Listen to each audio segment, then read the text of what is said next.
Hi guys, welcome back to the channel. Today we're going to be taking a look at the MK1 Audi S3 and we're going to be asking whether or not it really stacks up to today's hot hatch rivals.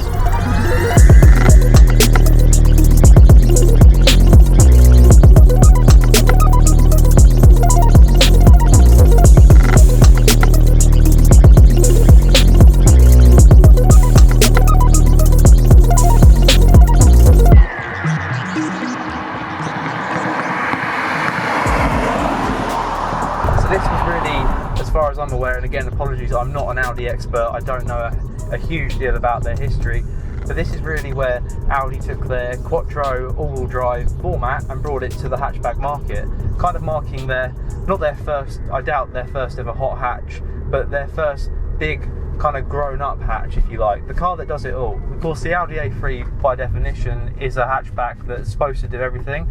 Go to the shops, you know, it's reliable, comfy to drive, and the S3 takes all of that but then adds the recipe of the 1.8 turbocharged engine, which is slightly lazy at lower revs, and this car overall, because it's quite heavy and it's all-wheel drive, is a fairly slow, sluggish hatch to drive when you're not going for it, but when you do push, it does come alive. So about that 1.8 turbocharged BAM engine that everyone to this day still finds a highly tunable engine to put in modified cars.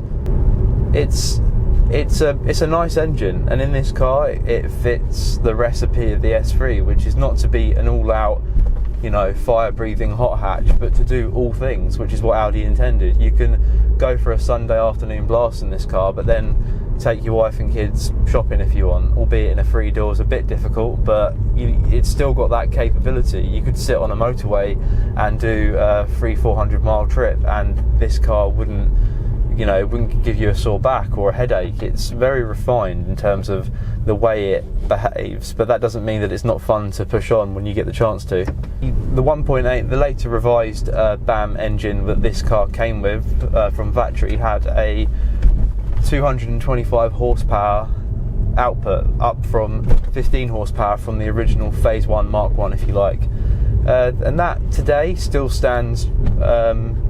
It's still a fairly punchy car for today's world. It's a far cry from the more modern hatches that you get, the Golf R and the Audi S3 these days, that are putting out literally another 100 horsepower pretty much from factory. But the power that this car came with standard is by no means slow, and also the Haldex system that it's got, Quattro, does help put the power down.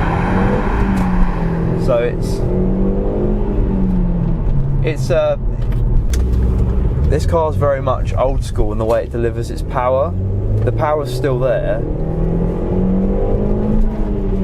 but you have to kind of wake it up. You get this almost old school turbo lag when you put your foot down, and then nothing, then bang, it hits you at once. There's a little bit of surge when you come off the accelerator, so as you come off, you kind of a little bit of boost and then it dies off. And again, not necessarily a bad thing, it's just getting used to the way this car wants to be driven and then adapting to that. This car's got the Quattro Haldex system in it, and that means that predominantly it's front wheel drive, until of course the front gives out and you need more grip, and then the very clever computers instantly send the power to the rear. You don't notice it day to day unless you're pushing on quite hard, but when you pick your line in this car, when you're actually trying to go quick, you kind of pick your line and you stick to it. In a lighter car, like an RS, or you know, a lighter hatch, front wheel drive hatch, you can almost adjust mid corner, but you can't do that in this car, which is fine. Again, it's a way of driving, it's a way of adapting to the way the car wants to handle, but you just don't have that mid-corner adjustability that you'd have in a lighter car, because when you do push this into a corner, although the Quattro system does keep you where you want to be, you do feel the weight, you feel the extra weight that you've got there in this car, and that's, again, it's just a part of the characteristic. It is a fairly heavy car. The all-wheel drive system, or cars with all-wheel drive, are notoriously heavier than but as you can see here, it's any sort of weight that you get, it's negotiated by the fact that the car is a hoot to drive in a straight line. Definitely, it's still a quick car, It's by no means as fast as the more modern hatches, but doesn't matter, because when you drive this car it does feel special. Although it is essentially an Audi A3 dressed up to be something sportier, there's loads of things in here that remind you that you're in a sportier car. Not just the engine, but the Quattro on the dash here I really like.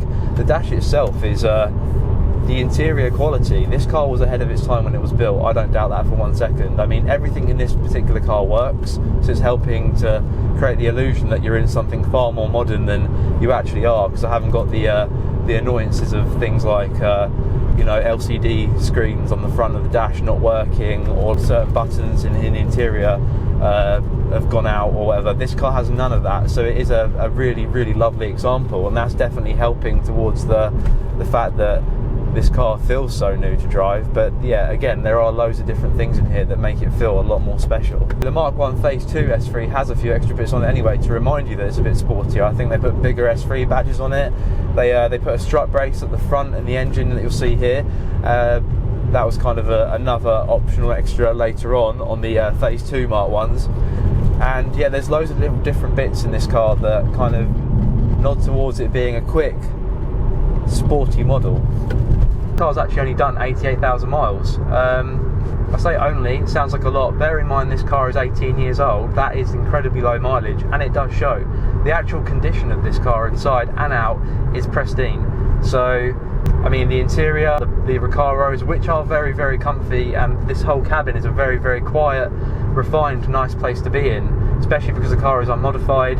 It's actually, it's quite a soft environment, if you like, until you actually press on in the car. With the leather interior, a lot of, some people say that the bolsters wear, you get a lot of wear on the leather, etc. The interior plastics, the dashboard, but in this car it is like new, even the dashboard itself. Whereas manufacturers now move towards like a digital speedo, this car has an analog one, but it doesn't look dated at all. You've still got the S3 there, you've got everything you need. I really like it, and all the dash works as well, which is nice. There's no LCD bleed or dead pixels. It's just perfect. When you do push on, you can really like lean and rely in the corners. You can rely on that four-wheel drive system to see you through. It's very, you can feel it when you actually, but then I can feel that the back end starting to grip a bit as the front wheel gives out. It just kind of pushes you around the corner a bit more.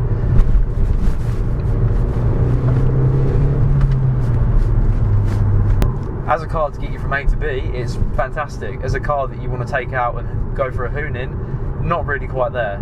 The engine's punchy, and I can tell that although I've never driven a modified car with a modified BAM engine, I can tell that this engine, there's a reason people use them. They're highly tunable, and I know that, and there's a reason that people do use them. I can tell by the characteristics. It's a good engine. It's just in standard trim, you do feel that this car just needs a little bit more power to really bring out the best of it. But then I guess at the same time you have to make like-for-like comparisons, and when this car was first introduced to the market, it was competitive with everyone else. You have to compare this car to what was out at the time, and when the stuff was out, this wasn't actually a very quick car. You definitely feel very safe in this car, the way it delivers the power. It's the all-wheel drive system. It's a very, very solid car to drive, and it's not until you look at certain details like the mobile phone logo down here that I'll show you, you really realise that you're in a car that was brought out when Nokias and brick phones were a thing.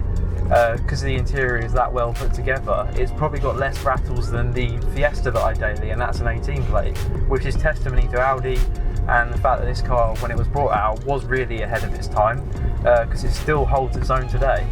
So yeah, hopefully that's answered the question. Does this car stack up to a more modern hatch? In straight line performance, no, but in terms of every other box, being comfy, being nice to be in, it's making a good hatch, a hot hatch, it does tick all those boxes. If you want that outright performance, the 1.8 turbo engine offers a really reliable, easily tunable way to fix that one issue, and then you have what is really a car that competes with modern day hatches for not as much money, and if you buy the right one, they'll be going up in value.